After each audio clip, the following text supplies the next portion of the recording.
Hi friends, welcome to my YouTube channel உரிமை குரல். இன்னைக்கு நாம எதை பத்தின வீடியோ பார்க்க இருக்கோம்னா நம்ம நண்பர்கள் நிறைய பேர் கேரளா ஆந்திரா ப்ளஸ் நம்ம யூனிட்டை சேர்ந்த நண்பர்கள் நிறைய பேர் கால் பண்ணி சார் இந்த யூனிக் எக்ஸ்போர்ட் என்ன சார் நடந்துகிட்டு இருக்கு, குற்றவாளிகள் மீது நடவடிக்கை எடுக்கிறாங்களா இல்லையா, ஃபர்தராக நம்ம என்ன அப்டேட் பண்ணுறது, ஏன்னா எல்லாருமே சைலண்ட்டாக இருக்காங்க, அமைதியாக இருக்காங்க, என்ன நடந்துக்கிட்டு இருக்குது அப்படிங்கிறத கேட்குறாங்க. இதை பற்றின ஒரு சின்ன அப்டேட் வீடியோ மட்டும்தான். ஏன்னா நான் வந்து யூனிக் எக்ஸ்போர்ட் பற்றி பேசக்கூடாது அப்படிங்கிறத பற்றி ரொம்ப ஸ்ட்ராங்காக இருந்தேன். இருந்தாலும் நம்மளோட நண்பர்களுக்காக மட்டும் எந்தவித வாட்ஸ்அப் குரூப்லேயும் இல்லாமல் நம்மளுக்காக சப்ஸ்கிரைப் பண்ணியிருக்க அவங்களுக்காக மட்டும் நான் அந்த வீடியோ போடுறேன்.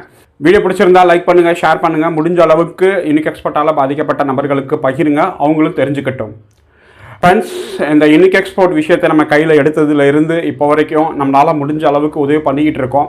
நம்ம உதவி செய்கிறது பல நண்பர்களுக்கு பிடிக்க மாட்டேங்குது, கூட இருக்கிற நண்பர்களுக்கே பிடிக்க மாட்டேங்குது. நான் பேர் சொல்லக்கூட விரும்பலை.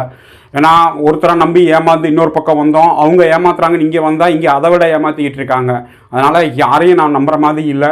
ஃபர்ஸ்ட் ஆஃப் ஆல் எனக்கு வந்து இதை பற்றி பேசணுங்கிற இதுவே இல்லாமல் இருந்துச்சு.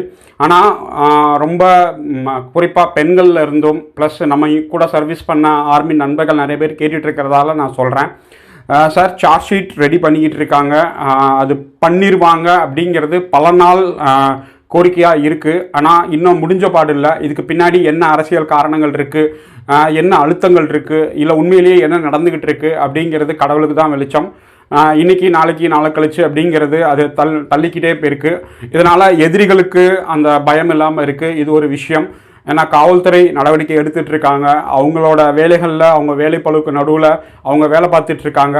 ஆனால் ரொம்ப நாள் ஓடாதுங்கிறது இது உண்மை. அவங்களுக்கும் தெரியும் இது ரொம்ப நாள் சார்ஜ் ஷீட் தள்ளிப்பட முடியாது, குற்றப்பத்திரிக்கை தாக்கல் பண்ணியே ஆகணும். அதனால் அந்த வேலையை பற்றி சீக்கிரமாக நடந்துகிட்ருக்கு. சீக்கிரமாக தாக்கல் ஆயிடுச்சுன்னா அது கேஸ் வந்து கோர்ட்டுக்கு வந்துடும். அதுக்கப்புறம் மற்ற வேலைகள் ஃபுல்லாக உங்களை சம்மந்தப்பட்ட வழக்கறிஞர்களை வச்சு நீங்கள் நடவடிக்கை எடுத்துக்கோங்க. அடுத்து வந்து குற்றவாளிகள் வந்து இப்போ பல உண்மைகள் நம்மக்கிட்ட வெளியே வந்துகிட்டு இருக்கு. நம்ம முக்கியமான முன்னாடி ரெண்டு வேலை செய்கிற பல நபர்கள் ரொம்ப தீவிரமாக இறங்கிக்கிட்டு இருக்காங்க. குறிப்பாக வெளி மாநிலங்கள் இருக்கவங்கெல்லாம் ஒரு டீமாக ஃபார்ம் பண்ணி அவங்க நடவடிக்கைகள் எடுத்துகிட்டு இருக்காங்க. இப்போ லேட்டஸ்ட் நியூஸ் சொல்லிடுறேன். ஒரு லீடர் மேலே தனிப்பட்ட ஒரு பெண் வந்து அவங்களா முயற்சி பண்ணி அந்த லீடர் மேலே எஃப்ஐஆர் போட்டிருக்காங்க. வேணா அந்த எஃப்ஐஆர் காப்பி கூட நான் போடுறேன். எஃப்ஐஆர் போட்டு அவங்க கையில் கொடுத்துட்டாங்க. மற்ற நடவடிக்கைகள் ஃபுல்லாக சீக்கிரமாக நடக்கும். இப்போ இது வந்து தனிப்பட்ட ஒரு நபர், அந்த நபர் மேலே அவங்க புகார் கொடுத்து வழக்கு பதிவு செஞ்சுருக்காங்க. இதுக்கப்புறம் என்ன நடக்கும் அப்படிங்கிறது மாண்புமிகு கோர்ட்டுக்கு வரும்போது குற்றப்பத்திரிக்கை தாக்கல் பண்ணி அவங்கள கைது செஞ்சு மற்ற நடவடிக்கைகள் எடுக்கும்போது அந்த தனிப்பட்ட பெண்ணுக்கு மட்டும்தான் அவங்க பணம் தர முடியும். இதே மாதிரி நீங்கள் ஒவ்வொருத்தரும் முடிஞ்ச அளவுக்கு உங்ககிட்ட யாரெல்லாம் வாங்கியிருக்காங்களோ செஞ்சுருக்காங்களோ நீங்கள் காவல்துறையிட்ட புகார் கொடுத்து உங்களோட அழுத்தங்களாலையும் உங்களோட முயற்சினாலையும் நீங்கள் எஃப்ஐஆர் லான்ச் பண்ணுங்கள். எஃப்ஐஆர் லான்ச் பண்ணி அவங்கள கைது செய்ய வைங்க. அப்போ தான் இதுக்கு ஒரு தீர்வு விரைவாக கிடக்கும். சரியா? இப்போ ரொம்ப பேர் ஏமாற்றிருக்காங்க. 420 கேஸ் போட்டு நீங்கள் உங்களால் முடிஞ்சதை பண்ணலாம். சம்மந்தப்பட்ட வழக்கறிஞரை நீங்கள் தொடர்பு கொண்டீங்கன்னா அவங்க இதுக்கு சரியான கைடன்ஸ் பண்ணுவாங்க. சரியா? ஏன்னா இந்த வழக்கில் யாருக்கு முதல்ல இருந்து இருக்கா, என்ன நடந்துகிட்டு இருக்கு, என்ன மாதிரிலாம் அவங்க ஆக்டிங் பண்ணுறாங்க, ட்ராமா பண்ணுறாங்க அப்படிங்கிறது உங்களுக்கும் தெரியும். எனக்கு மட்டும் இல்லை, உங்களுக்கும் தெரியும்.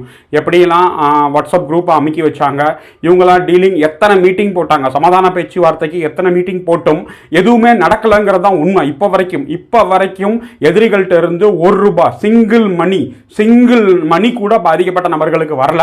ஆனாலும் எதிரிகள் தங்களோட நோக்கத்தை வெற்றி அடைஞ்சிருக்காங்க. கடந்த 2 வருஷமா அமைதியாக தள்ளி கொடுத்துட்டாங்க. வண்டியை புஷ் பண்ணிக்கிட்டே இருக்காங்க, போட்டும் போற வரைக்கும் போட்டு பார்த்துக்கலாம் அப்படின்னு. இதை இன்னமும் நம்மளோட ஜனங்கள் நம்புறாங்க. ஏன்னா பணம்ங்கிற ஒரு விஷயம் போனதுல இருந்து நீ பேசுறீன்னா உனக்கு தரமாட்டேன், நீ பண்ணினா நான் செய்ய மாட்டேன், நீ செஞ்சினா நான் தரமாட்டேன், இப்படியே டிராமா பண்றது மட்டும்தான் அவங்களோட வேலை. அது எல்லா எதிரிகளுடன் வேலையும் அதுதான் இருக்கும். ஏன்னா நம்ம எதிரி மேல அம்பு விட்டோம்னா அதை பாயிறதுக்கு தான் நடுவில் 4-5 அல்லக்கைங்க முன்னாடி வந்துடுறாங்களே. இப்போ அதனால எதிரி சேஃப் ஆயிடுறாரு. அவரை அல்லக்கைகள் மேலே தான் அம்பு விழுகுது. ஒரு கட்டத்துக்கு மேலே அல்லக்கைகள் மேலேயும் அம்பு விடுறதுக்கு நம்மள மனசு வரமாட்டேங்குது. சரி போங்கடா, என்னமோ பண்ணி தொலைங்கடா அப்படின்னு சொல்லி நம்ம விட்டுறோம். இதான் பாதிக்கப்பட்ட மக்கள் பல பேர் பல விதமாக யோசித்து அவங்கள வந்து டார்கெட் பண்ணி யார் யாரெல்லாம் இருக்காங்களோ அவங்களாம் கீப் சைலண்ட். உங்கள் எல்லாருக்குமே தெரியும் இதுக்கு முன்னாடி எத்தனை லேடிஸ் பேசிக்கிட்டு இருந்தாங்க, எத்தனை ஜென்ட்ஸ் பேசிக்கிட்டு இருந்தாங்க. அவங்க எல்லாத்தையும் அவங்கவுங்க லீடரை வச்சோ மற்றவங்கள வச்சோ அமைதியாரு அமைதியாரு அமைதியாரு அன்பாரு அமைதியாரு அடங்கிப்போ நீ அடங்கிப்போ உனக்கு அப்போ தான் கிடைக்கும் இப்படியே சொல்லி சொல்லி சொல்லி சொல்லி அவங்கள ஒன்றும் இல்லாமல் பண்ணி இப்போ ஓரங்கட்டி உரமையாக உட்கார வச்சிருக்காங்க. இப்போவும் நீங்கள் கேளுங்க அல்லக்கைங்க கிட்ட, சார் 10 நாள் 5 நாள் இந்த 3 நாள் இந்த நாளைக்கு காலையில் காசு வந்துடும் சார், இப்படி தான் சொல்லுவாங்க அவங்க. சரியா? ஏன்னா இதை நானும் கடந்த 1.5 வருஷமே நானும் கேட்டுட்டு இருக்கேன். நீங்கள் யோசித்து பாருங்கள், பாதிக்கப்பட்ட ஆளாக இருந்தால் பணம் தரவராக இருந்தால் இவ்வளோ நாள் இழுக்கன்னு அவசியம் கிடையாது. ஃபர்ஸ்ட் ஆஃப் ஆல் அதை புரிஞ்சுக்கோங்க. இதை நீங்கள் புரிஞ்சுக்க தரல அப்படின்னால தான் உங்ககிட்ட இத்தனை கோடி ரூபா அடிச்சுட்டு போயிருக்கான். சரியா? அடிச்சவன் ஜாலியாக சுற்றிக்கிட்டு இருக்கான். சரியா? அடிச்சவன் ஜாலியாக நிம்மதியாக அப்படியே ஃபஸ்ட் கிளாஸாக அவங்க சுற்றிக்கிட்டு இருக்காங்க. கம்பெனி மேலே கம்பெனி ஆரம்பிச்சுக்கிட்டு இப்போ ஒருத்தர் ஒரு பிஸ்னஸ் பண்ணால் அவருக்கு வந்து கரெக்டாக இருக்கும். அவங்க கூட இருக்கிறவங்க எத்தனை கம்பெனி ஆரம்பிச்சிருக்காங்க அப்படிங்கிறது நான் சொல்லி புரிய வேண்டியதில்லை. செந்தில் கஸ்டார்கிட்டையும் மற்ற நிறையா நண்பர்கள்கிட்டையும் அவ்வளோ ஆதாரங்கள் இருக்குது, அவ்வளோ ஃபோட்டோஸ் இருக்குது, அவ்வளோ எவிடன்ஸ் இருக்குது. நீ ஒரு கம்பெனி ஆரம்பித்து உண்மையாக நடத்தி நேர்மையாக நடத்தி அந்த கம்பெனி மூலமாக மக்களுக்கு பணம் தந்தினா பிரச்சனை இல்லை. நீங்கள் தான் திரும்புகிற திசையெல்லாம் கம்பெனி ஆரம்பிக்கிறீங்களே.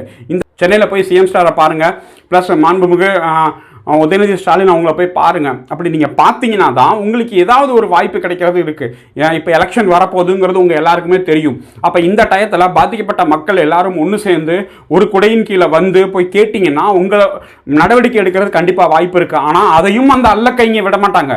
இங்கே பிரச்சனையே அல்லக்கைங்க தான். சரியா? அந்த அல்லக்கைங்க ஒழுங்காக விலகி போனாங்கன்னா பிரச்சனையே இருக்காது. ஏன்னா நம்புங்க நம்புங்க நம்புங்க நாங்களும் ரொம்ப நம்பணும். சரியா? 1.5 வருஷமாக நம்பி தான் இருந்தோம். ட்ராமா பண்ணுறதை தவிர வேறு எதுவுமே கிடையாது. இன்னமும் நீங்கள் நம்பிக்கிட்டு இருக்கீங்க அப்படின்னா அது உங்களோட விருப்பம். நாங்கள் யாரையும் கட்டாயப்படுத்தலை. என் பேச்சை கேளுங்கன்னு சொல்லி யாருமே சொல்லலை. இப்போ ஒரு தனிப்பட்ட ஒரு லேடி, ஒரே ஒரு பெண், தனிப்பட்ட ஒரு பெண் எந்த வித இதுவும் இல்லாமல் ஒரு லீடர்ஸ் மேலே எஃப்ஐஆர் போட்டு எஃப்ஐஆர் காப்பி எங்கிட்ட அனுப்பிச்சிருக்காங்க. இதை சம்மந்தப்பட்ட நடவடிக்கை எடுக்குமா என்ன ஏதுன்னு சொல்லி என்கிட்ட கேட்டாங்க. அவங்களுக்கு நான் என்ன செய்ய முடியுமோ சொல்லியாச்சு. இதுக்கு மேலே நான் சொல்லிடுறேன், இன்னொரு 4-5 லீடர்ஸ் மேலே எஃப்ஐஆர் போடுறதுக்கு நிறைய நபர்கள் குறிப்பாக வெளி மாநிலத்தில் இருந்தும் பேசிக்கிட்டு இருக்காங்க. குற்றவாளிகள் மீது நடவடிக்கை எடுக்கிறதுக்கு அவங்களும் பேசிகிட்டு இருக்காங்க. சீக்கிரமாக அவங்களும் அங்கே எஃப்ஐஆர் போட்டுருவாங்க. அதனால் தயவு செஞ்சு சட்டத்தையும் நீதிமன்றத்தையும் நம்புங்க. ஏமாத்துகிற இடம் எல்லாமே ஏமாற்றிக்கிட்டு தான் இருப்பாங்க. ஆனால் எத்தனை நாள் அவங்க ஏமாற்றிட்டு போவாங்கன்னு தெரியாது. அதனால் ஒரு சில நேரத்தில் கண்டிப்பாக நடவடிக்கை எடுத்து தான் ஆகணும். அது வரைக்கும் நீங்கள் நம்பி சட்டப்படி என்ன பண்ண முடியுமோ அதை நீங்கள் பண்ணுங்கள். தேங்க்யூ வெரி மச் வாட்சிங் திஸ் வீடியோ.